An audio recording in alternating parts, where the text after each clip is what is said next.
If you followed recent news in the West, you've probably seen the aggressive marketing for Tengah Garden Residences and its advertised as fixed-point safety net. Agents are positioning this development as the ultimate first-mover advantage for anyone looking to enter Singapore's newest town.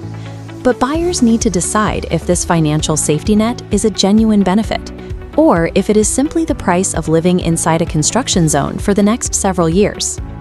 To find the answer, we have to look at the raw mathematics behind the developer's claims of a massive price gap. We also need to evaluate the specific profile of the projected tenant pool from the neighboring business districts.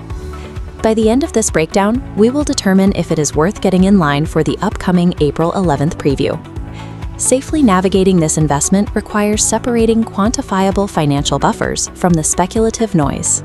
Right now, the 700-hectare Tengah eco-town is essentially a work in progress, vast, unfinished, and physically undeveloped.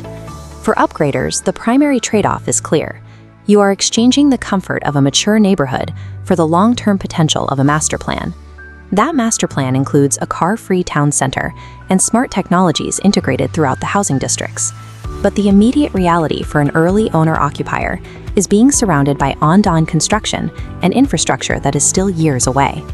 Because the town lacks a track record, traditional resale baselines are ineffective here, forcing buyers to rely on predictive pricing models. To understand those models, we start with land bid prices. This is the baseline PSF PPR that developers use to calculate their future launch costs. This map shows the Tengah Gardens Avenue site, where the Hong Long Consortium secured the bid at $821 per square foot per plot ratio.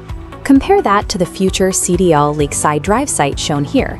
The top bid for that land was significantly higher, at $1,132. That creates an explicit $311 deficit that future lakeside developments must account for before they even break ground.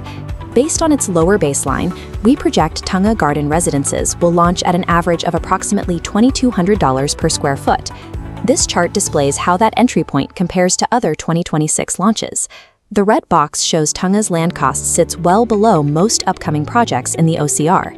Even when looking at existing resale properties like Lake Grande, transactions are already averaging over $1,840 per square foot, with several sales nearing the $2,000 mark. This $300 plus structural gap provides a mathematically proven layer of protection against both current aging resale and future premium launches. Beyond capital growth, we have to evaluate the projected rental yield. This aerial view of the Jurong Lake District shows the massive transformation underway, but the primary driver for rental demand will be the Jurong Innovation District. The JID covers 600 hectares and will house a massive tech and manufacturing workforce, including global players like Hyundai. This map shows the Jurong region line. The Hong Kong station, marked here with a red star, provides a direct connection that puts these residences within easy reach of that entire workforce. This incoming workforce requires premium family housing near their offices, making this development a top choice.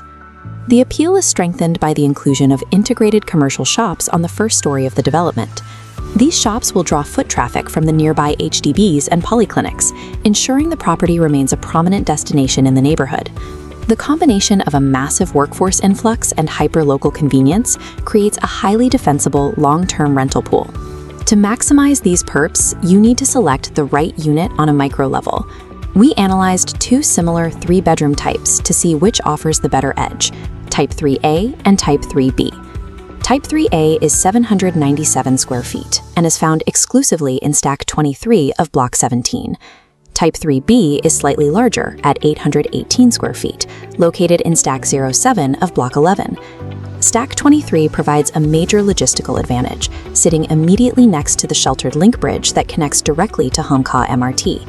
Choosing Stack 23 means sacrificing a small amount of internal square footage for significantly higher commuting efficiency and tenant appeal. Ultimately, buying into Tengah Garden Residences is a calculated math based on future infrastructure, rather than a move into a legacy neighborhood for analytical investors. The $300 PSF gap is a rare clear goal. Upgraders require caution, weighing immediate MRT access against the new town's growing pains. Note that the broader market is already starting to price in the upcoming price spikes expected at Lakeside. The window to secure this protected PSF entry point is closing. As the market adjusts to these new land costs, finalize your stack strategy now and secure your registration for the April 11th Showflat review before the opportunity shifts. Connect with me now. See you soon.